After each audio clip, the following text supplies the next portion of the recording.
Siguiente ejemplo, tenemos otra vez un triángulo rectángulo, conocemos dos de sus catetos o las medidas de sus catetos. Uno mide 6, otro mide 5 centímetros.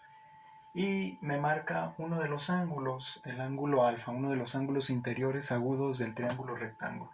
El ángulo recto es este de aquí, de 90 grados. Y me pide el problema encontrar el valor del ángulo alfa, ¿sí? Ahora al revés, en los problemas anteriores yo conocía uno de los lados y un ángulo, y en base a esos dos datos yo encontraba los tres lados y los tres ángulos, o podía hacerlo mediante razones trigonométricas.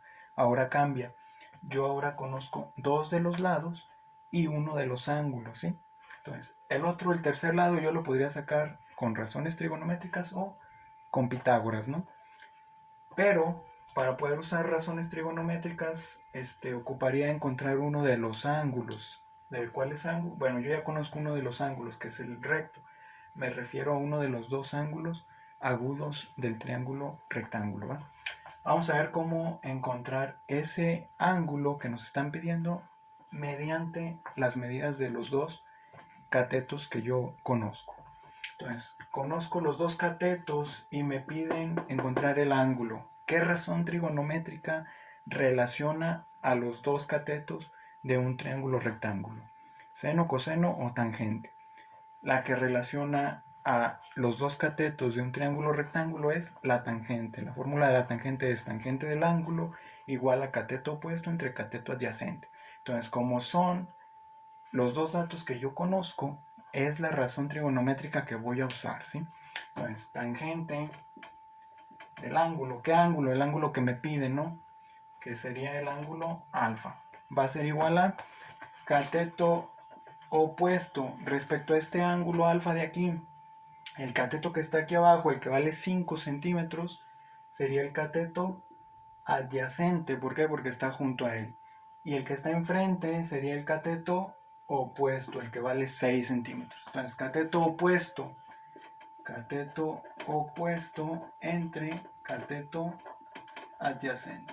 El cateto opuesto sería este de aquí, cateto adyacente. Sustituyo los valores que conozco en la fórmula. Tangente de alfa, ¿cuánto vale alfa? No lo conozco, es lo que voy a encontrar, ¿no?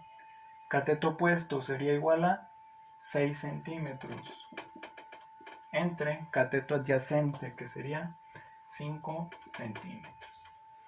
Tangente de alfa, realizo esta operación 6 entre 5, 1.2 centímetros entre centímetros se eliminan, entonces tengo que la tangente de alfa es igual a 1.2. Ojo aquí, yo tengo que despejar mi variable es el ángulo alfa. Para poder despejarlo, lo que está estorbando es la razón trigonométrica, que es la tangente, la que tengo aquí, ¿no? Entonces esta tangente yo la tengo que pasar al lado derecho, del lado izquierdo al lado derecho, para que el lado izquierdo solo me quede el ángulo despejado. Entonces, ¿qué es lo que voy a hacer o cómo se hace?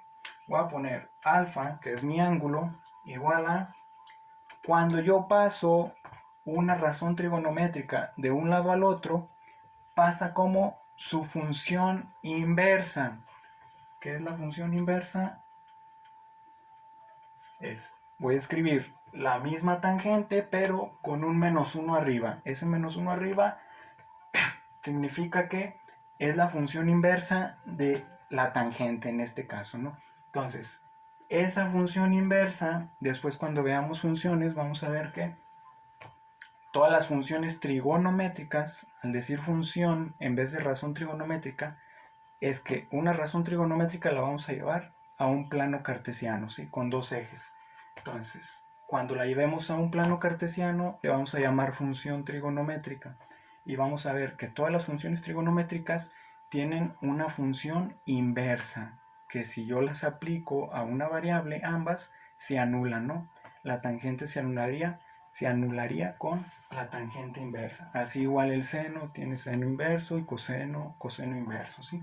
Entonces aquí solo voy a poner tangente a la menos 1 de 1.2.